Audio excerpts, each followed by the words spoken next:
welcome to Life's Balances, where happiness is homemade. We are making homemade macaroni and cheese today. This is my specialty. This is what people request and ask for, and I'm gonna do it for you guys. I don't believe in secrets, so let's get started. So we have some really simple ingredients.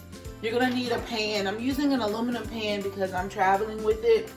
You're gonna need some cayenne pepper, some flour, butter, pepper, Pam spray, heavy whipping cream, garlic powder or garlic salt, better than bouillon or some kind of chicken stock, black pepper. Did I say Pam spray? I did. I'm gonna use some triple cheddar creamy milk today. You're gonna need a stock pot, and then you're gonna need a pot of boiling water. So let's go ahead and hop right into it, guys. I'm gonna take about 2 tablespoons of butter, and I'm gonna put it in this water right here. I want the pasta to be really creamy. And so you see we have a 2-pound box of elbow macaroni and cheese. I like the elbow pasta. Some people use penne. Whatever floats your boat, guys. But while that water is boiling, I'm gonna add a good tablespoon of better than bouillon into the water. And I'm just gonna kind of turn it around in there, let it dissolve. I don't want it to clunk in one spot. This is the roasted chicken. This is the roasted chicken base. You can have, if you're vegan, they have a vegetable vegan base. They have a roasted garlic base if you want to use a more vegetable. Different flavors, different strokes for different folks. They have beef as well. And it's really good. And it tells you on the top that one teaspoon equals 1 cube or 1 8-ounce can of chicken broth, which is pretty cool. It costs a little bit more, but a little goes a long way, and it lasts you a long time.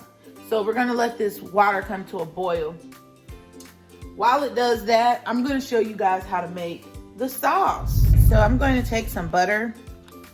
I'm gonna put my stove on medium heat.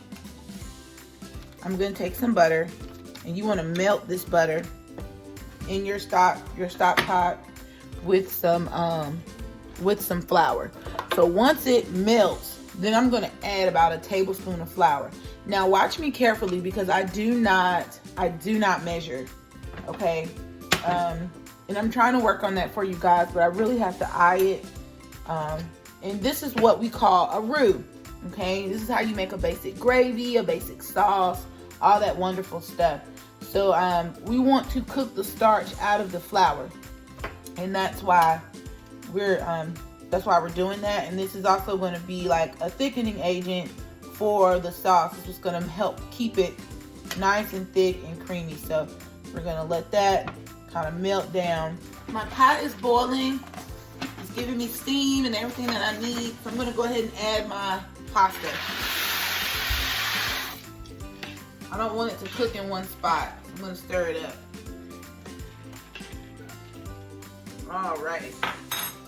Using my clean spoon, I'm going to add, see my butter's melted now. You see that? I'm going to add my flour to my butter. And I'm going to stir. I'm going to stir it into that butter. Let's see if you can get a better view. I'm going to stir it into the butter.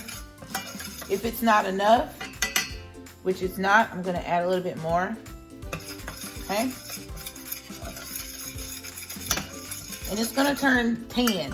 It's not going to be pretty, and that's okay.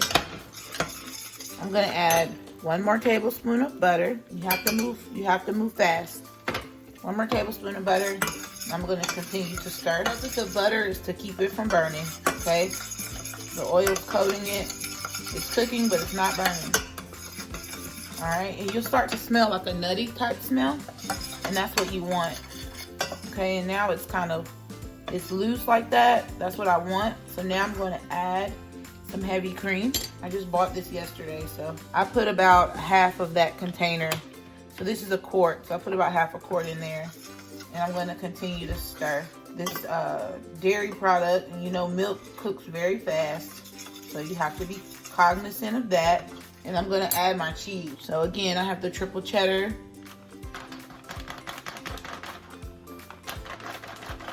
That's about a 1/4 cup, about half of it.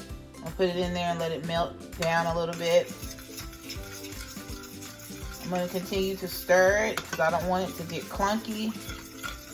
Let the heat evenly distribute throughout. It's got to build back up the heat because the heavy whipping cream was cold. So we're just going to give it a second to kind of reheat. And I'm going to check on the elbow macaroni. I'm going to continue to stir.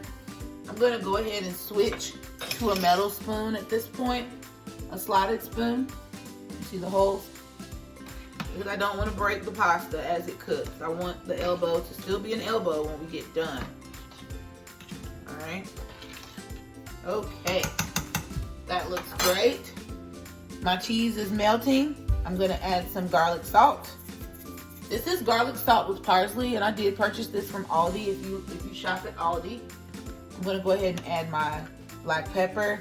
You season to taste. You season to the way you like it. Okay? I like my food spicy, so we're going to add a little bit of that good old stuff right there. Okay? And now we're going to continue to stir.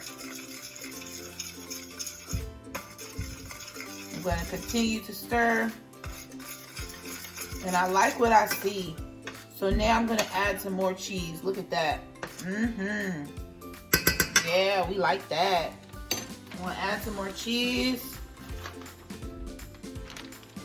I'm going to melt this cheese down.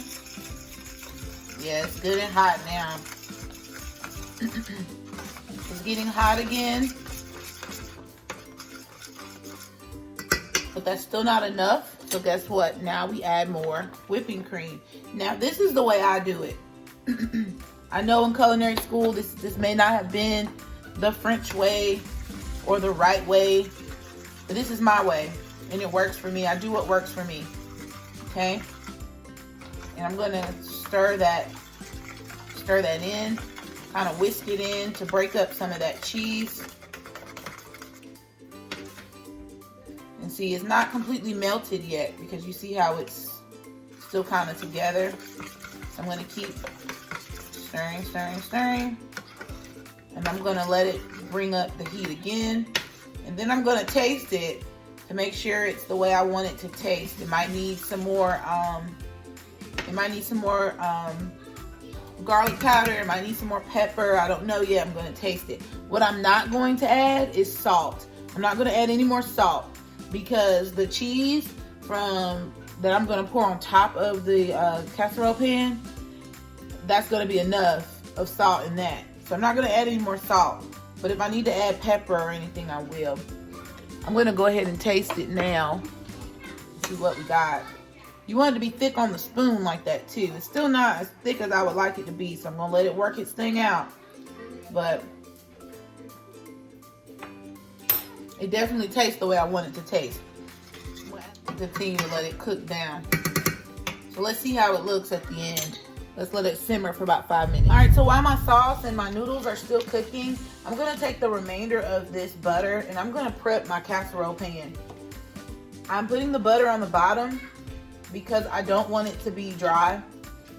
Like I said before, I'm traveling, and so this is like a little tip. If you don't want your pasta to dry out, it's still a grain and it's going to soak up moisture.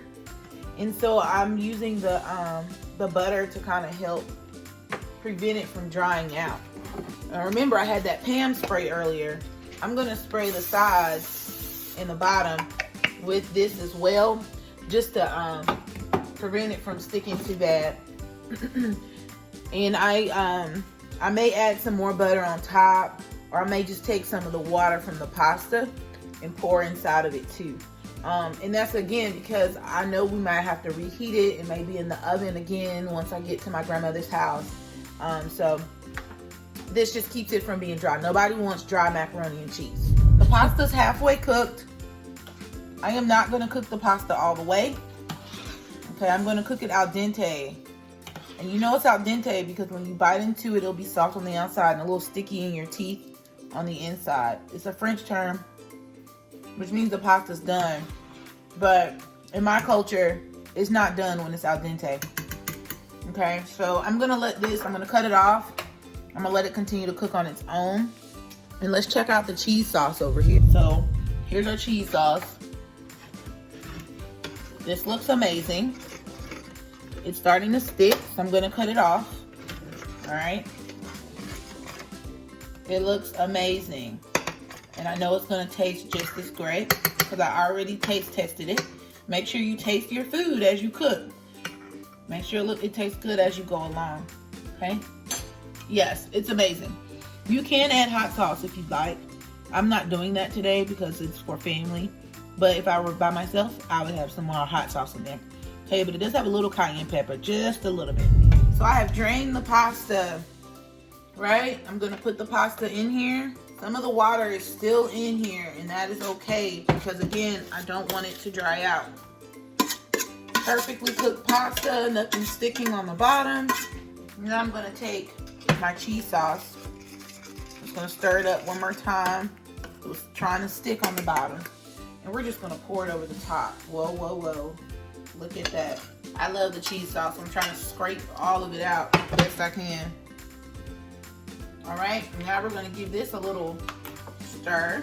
I'm not scraping the bottom though because the butter's on the bottom to make sure the cheese sauce is distributed all the way across. Now here's the fun part. We're gonna take some more cheese. A lot of cheese, and we're gonna sprinkle throughout. We're gonna stir this up. All right, so we got that cheese all in there. Now we're gonna do it on top. We're gonna do an even layer on top because we're gonna put this in the oven. Remember, your oven should be on 350. Some people like the yellow cheese, some people like mozzarella, they like a blend. So I got the blend. You can choose whatever you like, it's up to you, it doesn't matter. And I'm gonna go over the top with a little bit more pepper. I'm gonna garnish with a little bit of parsley. And I'm gonna give it that red with a little bit of the cayenne. I don't do breadcrumbs, I don't do all of that. This is how I make it. And we're gonna put this in the oven until the cheese melts. Okay, because again, I'm gonna put a lid over this and we're gonna reheat it when we get to my grandma's house. It looks so yummy. Look at that. It's hot too. So we're gonna put this in the oven and then we're gonna, I'm gonna show you the end result. Be right back. Okay guys, I know I get real excited about food. Look, macaroni and cheese. They don't call me a legend for nothing. Well, hopefully if you follow the instructions and everything that I just did, I can see some pictures of you guys' macaroni and cheese as well. Remember to like and subscribe to my channel. Tag me in some of your stuff. Tag me in some of the things that you cook from the channel. Let me see what you guys are working on. I hope you guys have a wonderful week. Enjoy this meal. Enjoy all the other meals that you see coming up. And I have some exciting news coming up soon. So stay in touch with me, guys. Like, subscribe to the channel. Follow us on Instagram. Thank you so much. Have a good day.